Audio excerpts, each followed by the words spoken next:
topic that I'll be discussing about is risk prediction models for heart disease in people with diabetes. At the outset, let me ask you, how many of you use risk scores in your routine clinical practice? And do you find it useful? No, then why are you using it? It's more of academics and research rather than routine clinical practice. And that is what I'm going to prove. So friends, we all know that diabetes is an established risk factor for atherosclerotic cardiovascular disease. And persons with diabetes are at 2 to 4 times higher risk for MI, unstable angina, stroke, and heart failure. And there is a need, there is no doubt, there is a need for CVD prevention strategies by the use of non-invasive methods such as risk scores. Fortunately, not all patients with diabetes have the same risk. As you all know, it's going to depend on the duration of diabetes, presence of albuminuria, presence of various comorbidities, and all have to be taken into consideration when we are talking about the risk that is the patient is likely to have. There have been several models that have been proposed for patients with diabetes, but unfortunately only very few meet the minimal requirement of external validation because moderate discrimination and poor calibration is there. And this leads to inaccurate risk estimation in populations with different characteristics. So we have to also have, most of these scores have been developed in the Western countries and the Caucasians. Very few scores have been developed in the Asian Indians. Further research is needed before you can recommend a particular risk score in your routine clinical practice. But it is important, there is no doubt it is important, because early risk identification improves prevention and management. Risk models support personalized intervention strategies, and if they are tailored to individual risk profiles, it guides clinical decisions. Now, what is the basics of a prediction model? They basically estimate the probability of a future cardiovascular event. And they use various risk factors like what is the age, blood pressure, lipids, glycemic control, smoking, etc., etc. And they use statistical methods like Cox regression or even logistic models. Just to give you an example of Cox regression, it's a very powerful statistical tool where survival analysis is determined depending on the multiple variables or so-called covariates, how they are going to affect in future a particular cardiovascular event like death or disease onset is going to occur, and they calculate it as a hazard ratio. So what is the hazard ratio? Suppose the hazard ratio is 2 or 3, that means the person has a 2 or 3 times risk of developing a particular cardiovascular event. One of the earliest scores developed was the Framingham heart score, a risk score, and this was a classic model developed in the general population. It was originally based in the general population cohorts, and there are very few patients with diabetes. And unfortunately, it tends to underestimate or overestimate risk when applied to diabetes. Even though if you look, the diabetes has been given a risk of almost 4 times. Patients have a 4 times risk, according to the Framingham risk score. The other is the UKPDS risk engine, and this is basically for estimating patients with new coronary heart disease in patients with diabetes based on data from more than 4,500 patients, UKPDS male and female patients. And the data variables were like glycemia, systolic blood pressure, lipids, smoking status, in addition to age, sex and ethnic groups were taken into account, and the time since diagnosis were also taken into account, which is very important. And it was found that all variables in the final model were statistically significant except for smoking. Now, it was designed specifically for patients with diabetes, and it provides the estimate of CHD risk required by the current guidelines for the primary prevention of CHD in type 2 diabetes. But I doubt one of you has ever used this UKPDS risk engine. But unfortunately, it has also got moderate to poor discrimination for both CHD and cardiovascular disease, and there is an overestimation of risk, almost 224% to 112%, depending on this. But the calibration is better for patients diagnosed with diabetes more than 10 years as compared with those who have been diagnosed recently. So the longer duration of diabetes obviously is a major risk factor. And this is the one UKPDS score. You can go through your smartphones and get this out. And it's basically going to talk about non-fatal and fatal CHD, fatal CHD, non-fatal and fatal stroke, and fatal stroke. So these are the cardiovascular events that you are looking at. There are a lot of other risk scores. Score is one, that the systematic coronary risk evaluation. Then we have the Japanese atherosclerosis longitudinal study existing cohorts combined. We have the QRIS 3 score. And then, they are trying to combine with intima media thickness and adding to these scores to improve the sensitivity and specificity. Now, this is the systemic coronary risk evaluation, 2 diabetes score, 2 diabetes, one for the general population, the other for the patients with diabetes.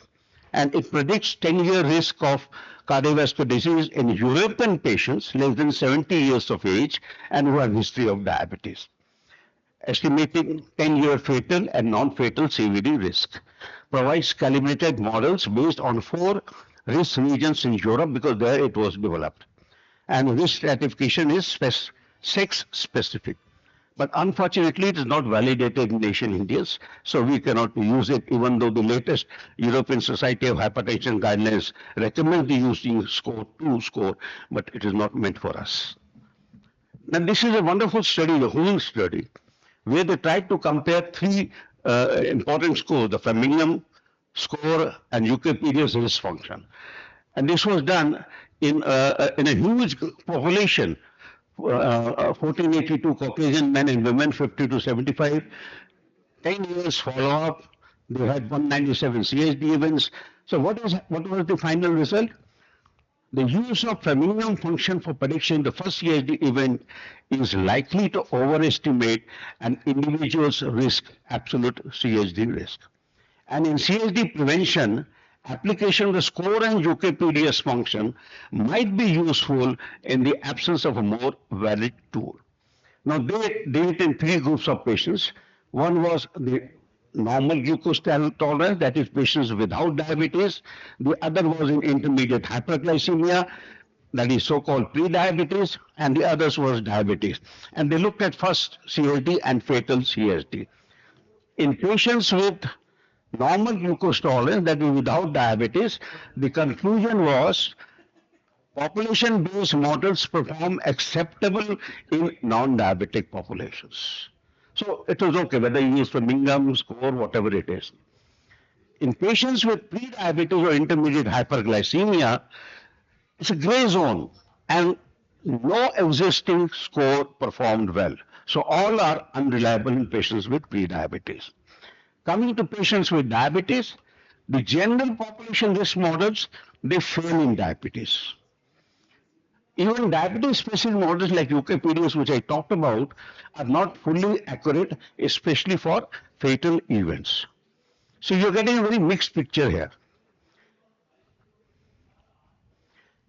Now coming to the QRIS 3 score calculator, this is how, and it quantifies absolute risk of CVD in people aged between 25 to 84 years.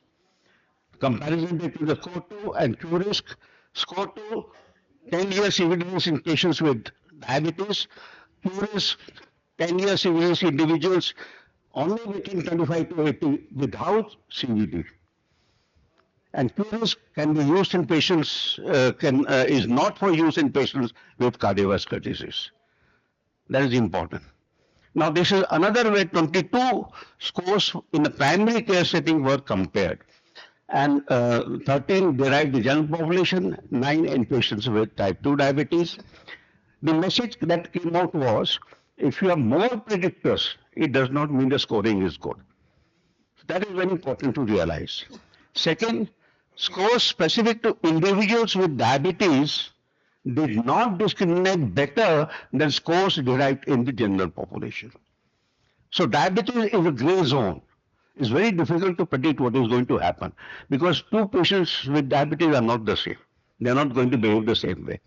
So the final conclusion was that the cardiovascular disease risk prediction scores could not accurately identify individuals with type 2 diabetes in the next 10 years follow-up. And all 22 evaluated models had a comparable and modest discriminative ability despite that. This is the only risk equation recorded which is looking at the complications of diabetes. And this is wonderful. As far as all-cause mortality is concerned, very high certainty series of almost 0.75. That's very good. And for myocardial infarction, moderate certainty, and for stroke, moderate certainty. But as far as severe mortality and stage kidney disease is concerned, it fails. There is no certainty. So you have to know what you are looking for and what is likely to be certain and what is uncertain. So, but it does not predict the risk of hospitalization for heart failure, which is a very important parameter that we look for in patients with diabetes and heart failure. Now, in type 1 diabetes also, we have wonderful scores. 11 studies, more than 73 participants, 12 CVD risk prediction models were seen in type 1 diabetes.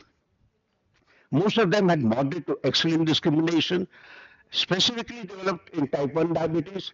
So among individuals with type 1 diabetes, CVD risk models had moderate to excellent discrimination, with a better discrimination and accuracy for type 1 diabetes specific cases.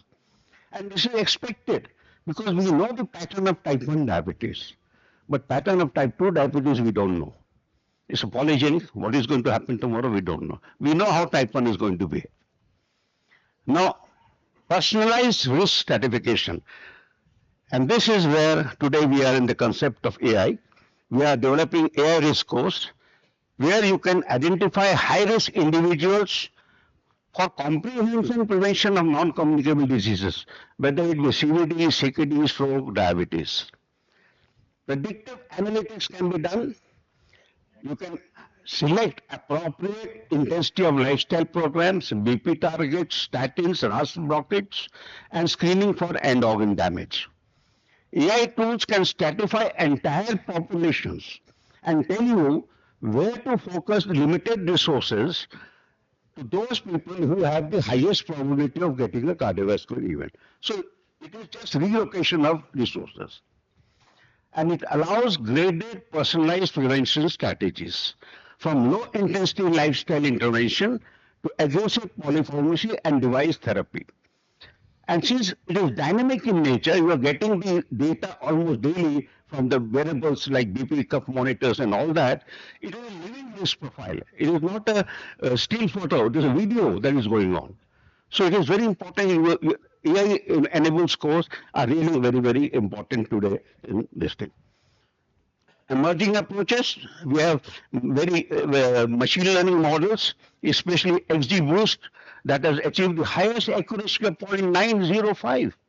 And then there are deep learning models where the LSTM model, the long short-term memory model, has achieved again a very high accuracy of 0.9. So these two models are being developed, one in the machine learning and one in the deep learning to find out and predict about these scores. And if you look at the AI scores, they have got a much better discrimination there. If you see the ROC curve there, the blue one, the discriminative power is very high compared to the traditional scores that we have been using. And it is particularly seen in younger patients, in women, and those with multimorbidity where traditional scores underperform. But there is heterogeneity of data sources. So the key messages that I want to give you, out of 45 models that have been made for risk prediction, only 12 are there for diabetes, patients with diabetes. 31% risk scores have been externally validated in diabetes population. And the area under the curve is modest, 0.61 to 0.86. Only one risk score has been studied as far as the complications is concerned, that the recode I talked about. The CLT risk prediction models calibrated for general population substantially underestimate CV risk in people with diabetes and perform absolutely zero in patients with pre-diabetes. So what should we do? We should choose validated tools for specific populations. Incorporate diabetes duration and biomarkers like the candidate media techniques I talked about wherever possible. Continuous improvement and external validation are needed to refine and validate tools across diverse cohorts. But in the end, I come to the first question that I asked you.